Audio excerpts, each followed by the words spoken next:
Clive and Alice's morning continued in quiet tenderness after their baby drifted towards sleep. Parenthood had reshaped their lives, filling their home with warmth, purpose, and the soft chaos of caring for a newborn. Alice encouraged her husband to go downstairs and address the unexpected visitors while she stayed to cradle their son, letting both of them rest a little longer. Though she was the dignified eldest mistress of the Stone family, she still understood the strategic value of relationships. Her future interactions with Julian's soon to be wife would not only form new bonds, but ensure advantageous support from the powerful Buckham family when needed. In her world, networking was rarely without intention.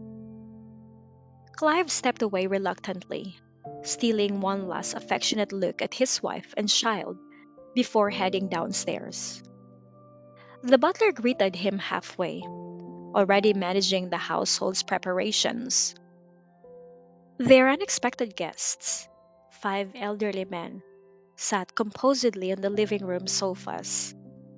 Though refreshments were laid before them, they refrained from eating, their posture calm and serious. These visitors could be the answer to decades of searching. Yet, until the truth was confirmed, caution lingered in the atmosphere. As Clive approached, one particularly aged man studied him closely, as if searching for traceable features of history etched into his face. The depth of that gaze hinted at memories long buried, recognition formed not from familiarity, but from shadows of the past. The elderly group showed signs of unusual endurance and resilience. Their leader, a seasoned physician known throughout the medical world as a miracle doctor, possessed a calm authority that only years of wisdom could grant. Although Clive's generation might not readily recognize the old doctor himself, his reputation lived on through his disciple, Lillian Carden, the ophthalmologist responsible for restoring Cameron's sight. It soon became clear that these elders were not merely random wanderers. Their stories stretched back to the darkest moments in the Farrell family's history, where betrayal, power, and bloodlines collided violently. The miracle doctor explained how they once saved a man near death, broken and poisoned, hunted by killers from his own circle. That man, they later learned, was the most trusted assistant and protector of the Farrell family's former matriarch, the rightful head whose life and lineage were destroyed by treachery. The assistant had survived, but the price was steep. His health was fragile, sustained by decades of extraordinary medical care and rare medicines.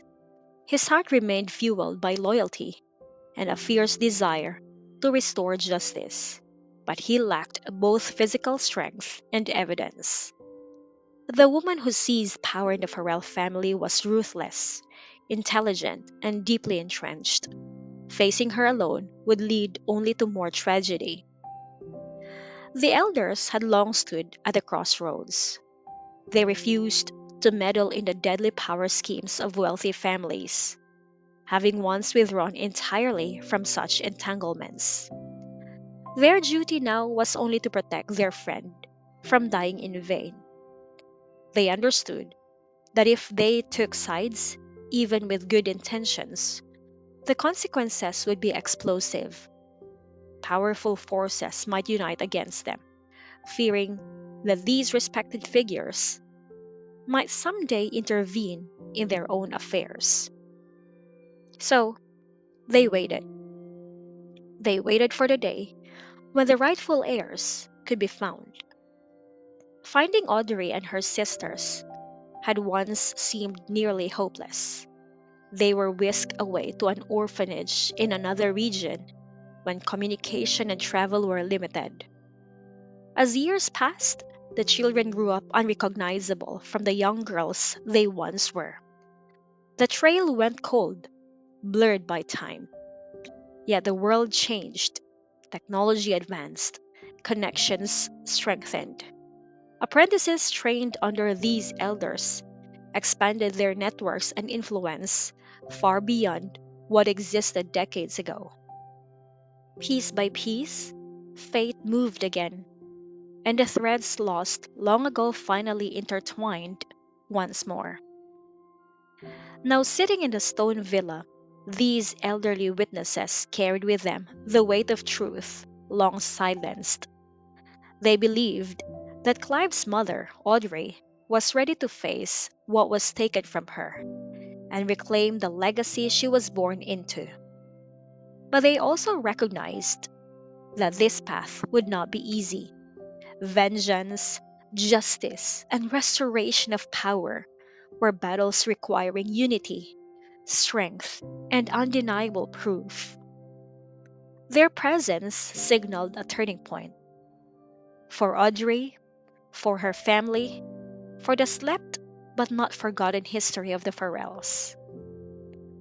Upstairs, a mother and her newborn rested peacefully, unaware that downstairs, destiny was revealing itself.